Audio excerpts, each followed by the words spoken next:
There's no coincidence that boom and bust started to become a real cyclical issue around about the 1700s when William Paterson founded the Bank of England in 1694 after lending some money to the king at the time in order to fund a war, an expensive war.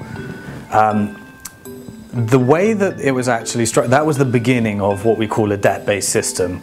A debt-based system, I guess it's a term that monetary reformers use because we feel it's more accurate to how money is actually created. But it was the foundation of the system where money was actually being created as debt.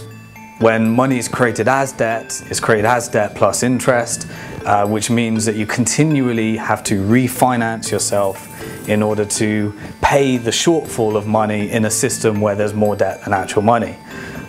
So that's where it all started. Now you always have this cycle of people needing to create more money by creating more loans, and what the side effect that economists call inflation is that we have this inflationary process. So in order to expand and grow our economy, we need more people to take on more debt. And then we have this inflation, so we try and control that inflation, and the way we do that is we send people bankrupt by actually taking those people that took on the debt in the first place and making their loans unaffordable by hiking up their interest rates. Which means that the people that save the economy, because we have to create more debt in order to have our economic growth and create more money, are the very same people that end up going bankrupt in order to control this bogey that no economists agree on called inflation. So essentially all we're doing is we're asking people to take on debt in order to grow our economy, and then when it gets out of control, we're asking them to go bankrupt in order to deflate our economy, and this cycle continues forever.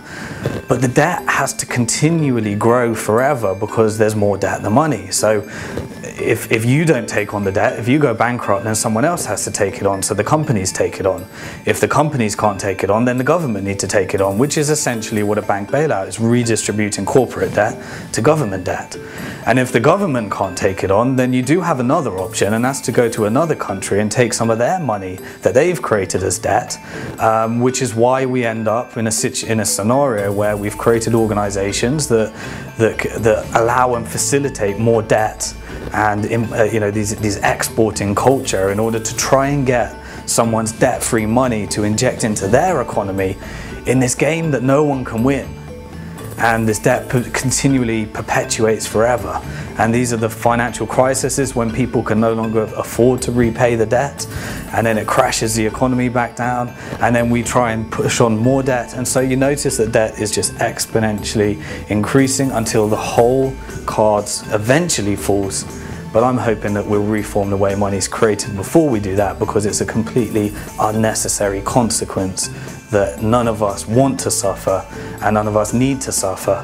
And so when I look at monetary reform, it's not a question of whether it will happen, it's just a question of what will happen in order to make it happen.